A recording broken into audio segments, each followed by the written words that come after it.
Not the best by any stretch of the imagination, but we got the job done, and that is one of the most key things in a game of football, is taking away those 3 points. And whilst Arsenal certainly did not put on the best performances that we've ever seen Mikel Arteta's side do, we certainly came away with a victory of sorts, and we're going to break that down and discuss it with you guys in just a second.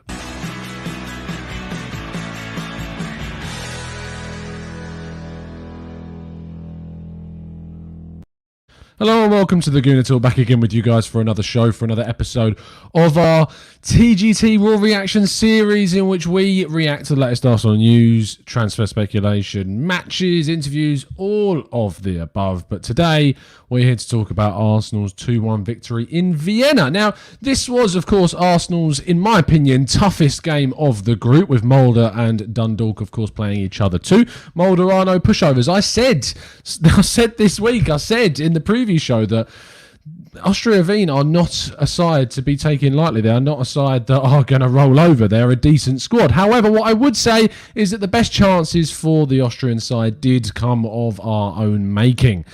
Arsenal were disjointed. Arsenal were kind of passive in a lot of the game, to be honest, and we kind of lacked that bit of flair for most of the game. Now, what I will say, and someone that has, I wouldn't say word is deservedly, because I don't think it has been deserved at all, especially in the last couple of games, but Hector Bellerin has received a hell of a lot of criticism recently for some of his performances, for his performance in general, for the way that he is currently.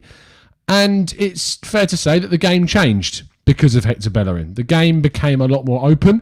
We had a lot more incisiveness on the right-hand side, and it's fair to say that Hector Bellerin's performance put Cedric to shame. I have a lot of criticism about the Portuguese right-back. I am still confused as to why we decided to spend the wages that we're spending on him to bring him in, when we've got Maitland-Niles, when we've got Osei Tutu and the youngsters.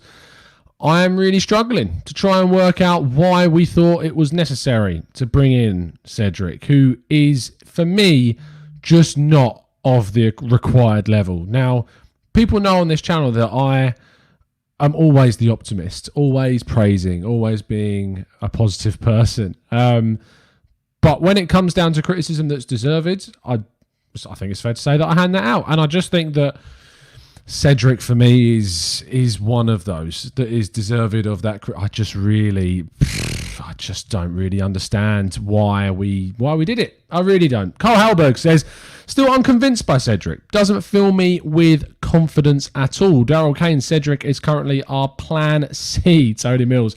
Hellerin is back. Hashtag Hellerin. Let's get some hashtag Hellerins in the chat. He changed things. He really, really did. Mr. Joe Kerr says, Tom, we did win, and this is a results-orientated game, but this won't be remembered for the good reasons. However, what I would like to say is that there are good things about this game, but let's get the negatives out of the way first, and then we'll come on to the positives. So the negatives for me, beyond talking about Cedric, who Tom points out was already signed before Ainsley showed he could be an option at right back. No, I wouldn't agree with that, Tom. I think that Ainsley played a long time under Unai Emery at right back and still thought that he could play there long term. I see what you're saying, but Cedric was signed well after we knew that Maitland-Niles could play at right back. Who am I talking about? Maitland-Niles. Mainsley is his name. Anyway, where was I? So, negatives. Bernd Leno.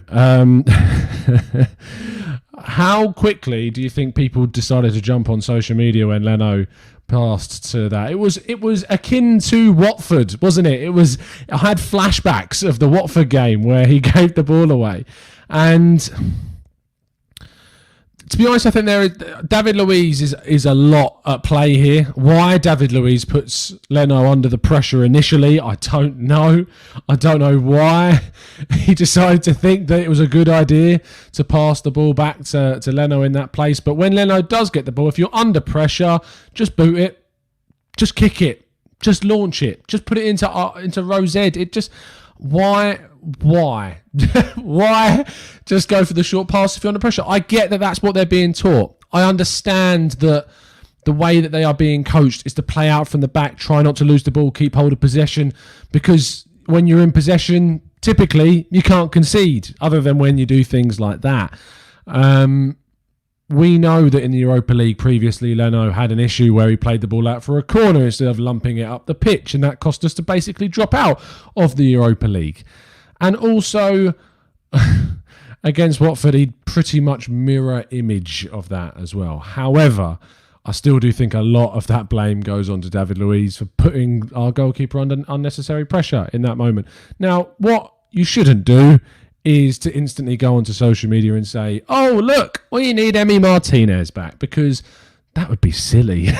Because what's the point? He's gone. He's not an Arsenal player anymore. He's at Aston Villa. And we kept Leno, and Leno is a very good goalkeeper still. And we know that from the performances that he's put in on many, many, many, many occasions. And he has done a lot more positive things than he has done negative things. So I know those negative things, especially for a goalkeeper, stand out a hell of a lot more. But he's done way more positive things than we've seen him do negatives. So let's just put the Emi Martinez stuff away. We don't need to talk about it. It's gone. It's pointless. It's a waste of time and a waste of energy. And speaking of which, I'm not going to talk about it anymore. So, the next negative, for me, I suppose the next negative isn't really an Arsenal thing. The next negative is the referee, because... And I don't think... I mean, you would have to go a long, long, long way to find out a piece where I single out a referee's performance in a game. I mainly look at players because I'm I think tactically. That's the way I think. And I don't usually look at the referee's performance. But what on earth? I mean, I'm going to give a good friend some credit here. Chris Carpenter.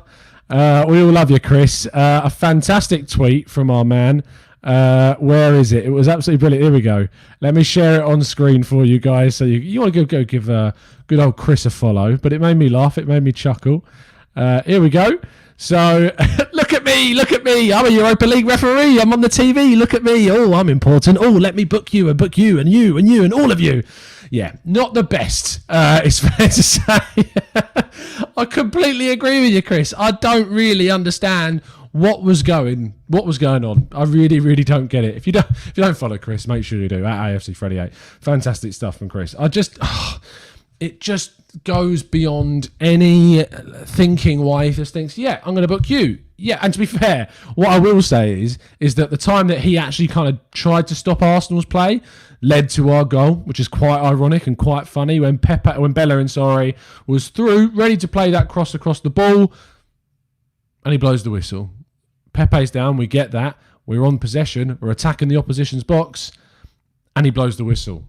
Now, thankfully, we scored from that free kick, and David Luiz, who I criticised earlier for his putting Leno under pressure, did excellently to get above the crowd and head the ball into the back of the net. Fantastic, and it's really hard to kind of do that header. It looks easy, but trust me, it is not an easy technique to be able to get that flick on at that same time. So excellently timed jump and angle on the header to get it into the back of the net. And yeah, I thought that was great. But Jesus, let's see some of your comments about the referee in the chat. Chris B, the ref. Just unreal. O'Malley says, referee was such a showman. He wanted to be seen. He says, he think he even booked his mum. MRT, yeah, the ref was pretty poor in the first half. Daniel Roberts says, referee handing out yellow cards like Santa at Christmas. Fantastic analogy. Ref was awful, says David.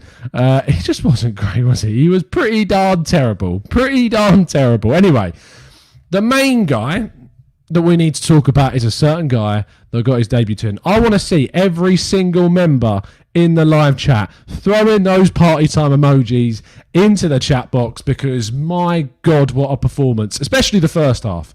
The first half, the passes between the lines. I mean, remember the interview that we did with Alvaro, and Alvaro was talking to us about how he loves to play those mid-range passes through the middle to the front two, and we played weirdly with kind of a front two at times, with Nketiah and Lacazette coming very central.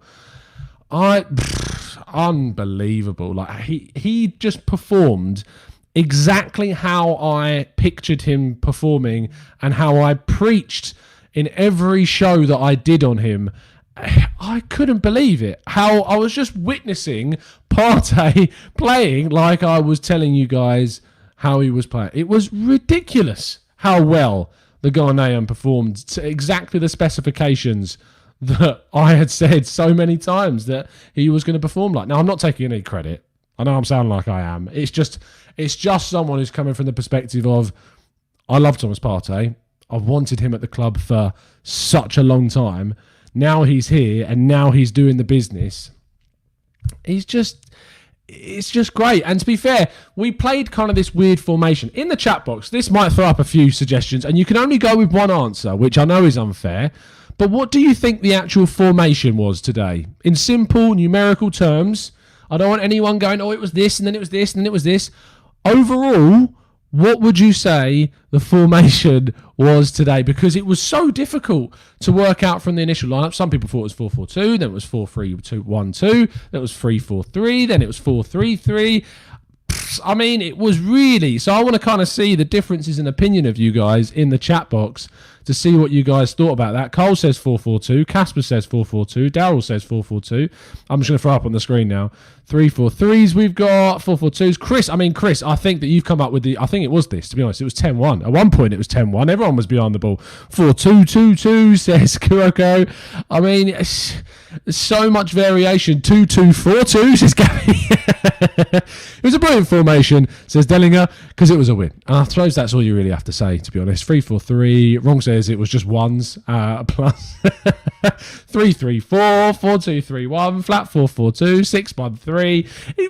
This is what I'm saying. There was just so much variation. I couldn't work out for the life of me what formation it really was. And the thing is with that is that you desperately need all of your players to be on the top of their game all the time and in complete harmony and in complete synergy with each other at all times. And the problem with that is that a lot of these players aren't on the same wavelength as each other because some people haven't played with each other very much at all. Partey, for instance. Some people have been away from the squad, like El Neni. Some players are still very young, like Saka and Nketiah. And some people are playing in positions in the front two, like Lacazette and Nketiah in this game. And Kolasinac hasn't really played too much. You thought he was going to be on the out during the end of the transfer window. It's very, very difficult to try and be so fluid if you haven't got that synergy between the players. But they really, really had a sort of... the fluidity of the team is good, but I do think at times it's going to come unstuck and players are going to get out of position quite a lot with how much we do change in formation throughout the game. It was really strange. Now, Manoj brings up the next point that I want to talk about, and that was Gabriel being man of the match. And I would have to say alongside... I mean, you can't really say Bellerin because he came on so late, I suppose, but he was probably the most influential in the match. But besides that, Gabriel, we have signed an unbelievable defensive talent in this Brazilian guy. He is fantastic. Like, we have been crying out for years for Arsenal to sign a good centre-back, and it just seems like we are one centre-back away from having that perfect partnership. David Luiz is going to be here for the rest of the season. We know that. Whether he signs another year extension, I don't know. But the thing is, we've really nailed this left-footed, and he's 22. He's 22 years of age. And that for the long term is awesome. If, and it's a massive if, especially considering how he's not in the Europa League squad, if William Saliba turns out to be the defender that people think he is, that people have seen him be at Saint-Etienne, and if he gets the minutes, and if he really kind of develops into the player that people have said he can be, how much Claude Puel at Saint-Etienne believes he is, then you have to say that Arsenal's centre-back pairing of those two in the future could be really, really exciting. O'Malley, I mean, you took the words out of my mouth. If Saliba is any good, as they say, we should be good for the long term. But however, what I will say is that apparently, like, it's difficult because Saliba's gone through a very difficult time since he came in. And I haven't seen enough of him at all to play. In fact, what I will do is if there are more performances in the under-23s and I can get up some clips for you guys, we'll put together a tactical breakdown of William Saliba and have a look at him and what he's been doing in the under-23s, how good he's been, some of his good points, some of his bad points, and we'll put that together if I can get hold of the data. But you would have to say that in the long term, Gabriel is just such a fantastic signing.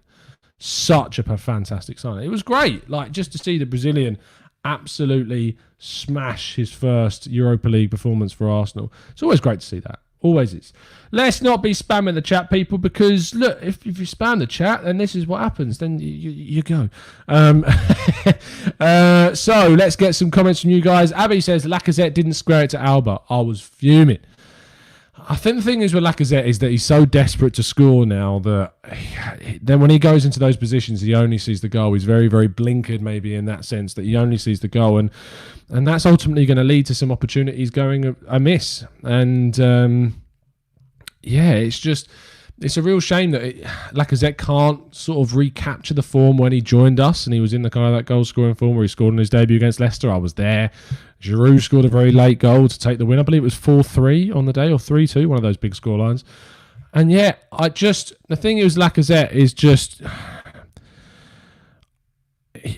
he's hard to talk about because in the summer you would think that he could have left. And if Arsenal had got like a decent-sized fee for Lacazette and reinvested that, Arsenal could have had a Partey and say a Houssem Aouar, and then they could have really put some sort of stock in Aubameyang central with Nketiah playing as sort of the backup to Aubameyang, which I think is completely fine. And then you got the opportunity to play Saka in the front three and Pepe on the right, or Willian in there, or Nelson in there in the future.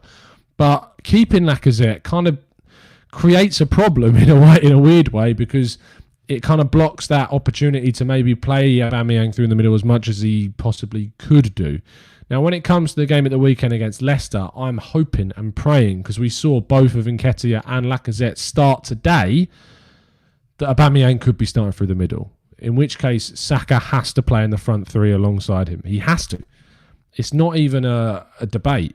Saka has to be in the front three because we do lack creativity at this point. If anything, if Saka's not going to be in the front three, then he needs to be in behind Aubameyang as the number 10 role.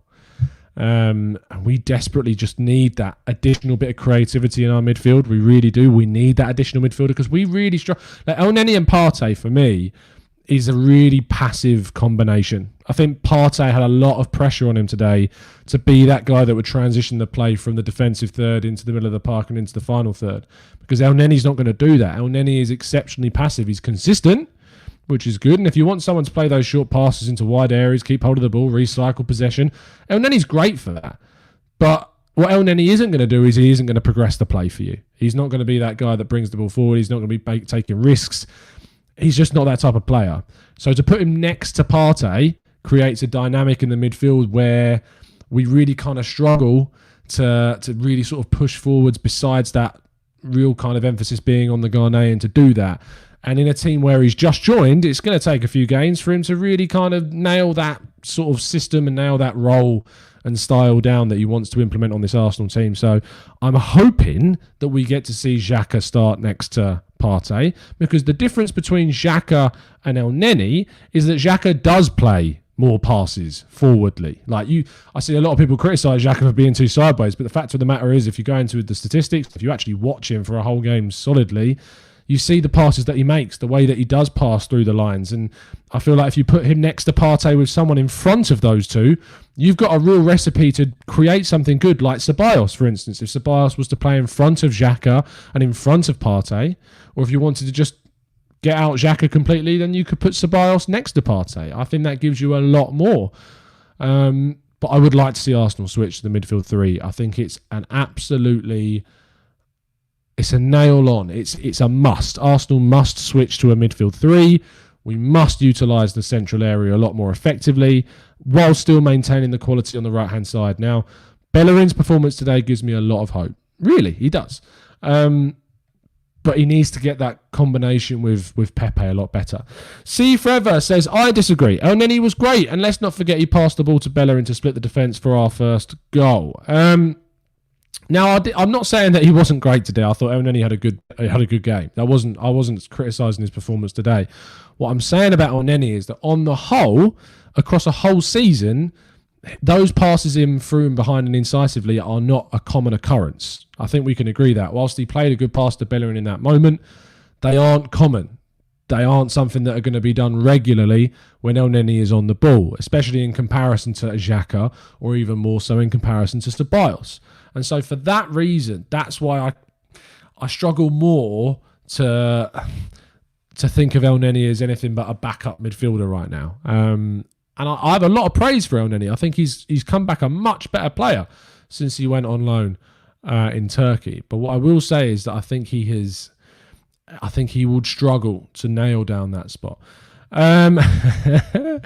January Jobaslai, says Anthony. Zamir says maybe Jobaslai can help us. Come on, we can't go for a single show without bringing up the Hungarian, can we? He's going to need his own emoji at this point, and he's not even a player. Like, that's the level we're getting to now, is that Jobaslai is going to need his own emoji. He's not even a player at the club. Unbelievable scenes. Bellerin and Pepe will get it right together, says Javier, in the future. MRTs, I can't remember the game, but El Neni has done the pre-assist this season already. Ozzy Guna says, I believe the Saliba hype could have been a blessing in disguise, as it allowed Gabriel to fly under the radar when he came into the club. El Goat. For goodness sake. Yes, we have a lot of praise for El Neni and we love him. But again, you can't really look at El Neni and say that he goes into a City or a Liverpool, or as Partey gets into any midfield in the Premier League, and that's the type of midfield that we need in our midfield, is someone that gets into any midfield in the division, and that is what Partey is. El Neni struggles to get into quite a few, if we're being really honest. I mean, if we go down the top six, doesn't get in any of the top six at all besides ourselves. Down again. Leicester, is he getting in over Tielemans and over Dennis Praet? No, he's not. Wolves, is he getting in over João Moutinho and Ruben Neves? No. So that's the top 8. Everton, is he getting in over Alan Doucouré? No. He's not, is he? He's not getting in over those players. So the fact is with El Neni is that, yeah, I mean, he's not getting in. It's probably a moot point by this time. We've probably done it to death now. There is one more topic that I would like to cover, and that is to cover a certain German who just doesn't seem to want to go away. So, let's go on to a certain Mesut Ozil's Twitter feed. This guy knows no bounds. He knows no bounds. I have never seen it. I just found it really strange. Really strange. I know that this is what he wants. I know the attention is what he wants. But it's just so weird. I have to bring it up. It's so weird. Like, what is this? Then he makes a joke about Petr Cech, which I found really uncomfortable. And he made a comment about Bernd Leno, the goal, Aubameyang. Nice to start with 3 points. Who was your man of the match? I shouldn't. I don't know if I should say it, but it really does kind of stink to me as someone wanting to remain in focus. I don't know why I get that feeling. I might be completely far of the mark, and if I am, I apologise. But I just can't quite. I don't know what it is. It's just something. Tell me if you agree. Tell me if you think I'm talking absolute rubbish. I just feel that it's someone. It just really strikes me as someone who wants to be thought about, talked about. You know, keeping his hat in the ring because he knows he's not going to be playing any games. He knows that we're not going to talk about him. I thought we weren't going to talk about him, but this has made me. I will try not to unless anything major comes up. But yeah, and I know Arsenal. I know I'm giving it exactly what he wants. I know I'm doing that, but I'm hoping that this is one of those where I just have to bring this up once, and then I don't have to bring it up again. That's my feeling. That's my thinking here. Fair enough, Abby. You agree with me. Christopher Fung says Ozil works harder on his PR than he does in try. Now, I have no doubt in my mind that it is Ozil tweeting. Like, don't get me wrong. I have no doubt in my mind. I don't think it's a PR team there. I think that is genuinely Ozil tweeting. But it's just, yeah, it's just strange. It's just strange, isn't it? It's just strange. So after today, unless something ridiculous happens, we will vow to ignore it, to not talk about Mesut Ozil unless we're on a podcast and someone brings it up, and that won't be on me. So don't come blaming me if that does happen. What else is there to talk about? Well, of course, we've got a game at the weekend against Leicester. We didn't get to rest Aubameyang fully. We didn't get to rest Bellerin fully at all. And so therefore we may come on. We're not going to come unstuck. I haven't actually checked. Are Leicester playing at 8 o'clock? Because if they are, I haven't seen their score. I believe they are playing. They're playing at home. I know that. I'm not sure who they're playing against, but I know they're playing at home. What group are they in? Here we go. I, J, Spurs are already winning. Great. Come on, Leicester. Where are you? G. They're 0-0 against Zoya. Were they in our group previously? I feel like they were. So yeah, they're obviously playing later than us. We've still got to travel back from Austria, and then we've obviously got to get a training session in tomorrow if we travel back tonight, and then maybe a training session in on Saturday before the game against Leicester. So it's going to be interesting. We're going to have a show tomorrow. We're going to have a preview show on Saturday, so make sure you tune in for that. But other than that, it's good to get 3 points on the first game. We didn't make it easy. That is for darn sure. So if you would like to show some appreciation for the channel, please make sure you drop a like on the video. Please subscribe to the channel if you're new around here with those notifications turned on. Massive thank you to our expert members. Thank you all so much for the continued support. In fact, I haven't updated the page in a little bit, so let me just go on to the studio and check if we've had any new members sign up recently. We have Mr. John G has rejoined. Thank you, Mr. John G. Lewis Kiriako. Oh, I'm hoping I'm pronouncing that right. I definitely am. I'm not though, am I? Lewis, though, thank you. Chris Smith, thank you ever so much, Chris, for signing up as well. That was 4 days ago, so thank you ever so much, guys. I'll make sure I update that page very soon. Thank you to our TGT ambassadors as well, absolute legends as always. They're helping support the channel. The real Janice, Alex, Gary, Brian, Cole, Owen, Aaron, Jared. 3 points. Rohi, Ed, Matt and Jimmy, thank you guys ever so much for your continued support. We will be back tomorrow. Please do go check out the interview that we did with Arsblog if you haven't already. It's on the channel. And make sure we check out the preview that we did with Wolfgang. Wolfgang was tweeting me in the game when they went 1-0 up. Very, very the hubris of Wolfgang to tweet me there. So I will be making sure to reply to him in just a second, very smugly. So yeah, fantastic stuff from you guys as always in the chat box. You're fantastic, absolutely brilliant stuff. Members, if you could finish off our chat box, as we always love you to. There's only one way that we can finish off that show. It's been a pleasure to speak to you, as it always has and always will be. It's been a good talk. It's been a pleasure, and we'll see you again very, very soon. And as always, up the Arsenal.